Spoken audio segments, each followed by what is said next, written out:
అంటాడు, భయాన్ని ఇద్దరు అంటాడు. ఆఖరికి ఏంటి మరి మీరిద్దరికి ఉన్నది నాకేంద్ర అంటాడు. అని ఆ వెనకాల తనకు కూడా కొంత లాంటి తీసేసుకుంటాడు. సెటిల్మెంట్లు ఇవన్నీ. సో ఈ సెటిల్మెంట్ వ్యవహారం చేస్తున్నాడు. రియల్ ఎస్టేట్ మనిషి కదా, సో అన్ని సెటిల్మెంట్లే ట్రంప్ వ్యవహారం. సో ట్రంప్ సెటిల్మెంట్ ఏంటంటే, నేను మరి రష్యాతో మాట్లాడినా, యుద్ధం ఆపినా నీకు, అందువల్ల నువ్వు ఏం చేయాలంటే నీ దగ్గర ఉన్న మినరల్స్ నాకే ఇచ్చేయాలి, నీ దగ్గర ఉన్న కాంట్రాక్ట్ని నాకే ఇచ్చేయాలి అంటున్నాను. అదేంటి మీ డబ్బులు ఇవ్వమంటారు, ఇవ్వం. ఆయుధాలు ఇవ్వమంటే ఇవ్వం, బలగాలు ఇవ్వమంటే ఇవ్వం, గ్యారంటీలు ఇవ్వమంటే ఇవ్వం.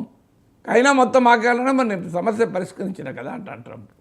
సో అందువల్ల దీనికి మరి యుక్రెయిన్ ఏం చేయాలి, యూరోప్ ఏం చేయాలి అనేది క్వశ్చన్. కానీ ఓవరాల్గా చూసుకున్నప్పుడు it is a significant move. ఎలా ఉంటుంది ఒప్పందం, ఎలా ఉంటుంది, చివరకు ఉక్రెయిన్ను ముంచేసి ట్రంప్ పుటిన్తో పెట్టుకుంటాడు. ఇది జరగబోయేది. ఇది ఆఫ్ఘనిస్తాన్లో చూసాం అందరం. ఆఫ్ఘన్లో 20 ఏళ్ళు ఒక ప్రభుత్వాన్ని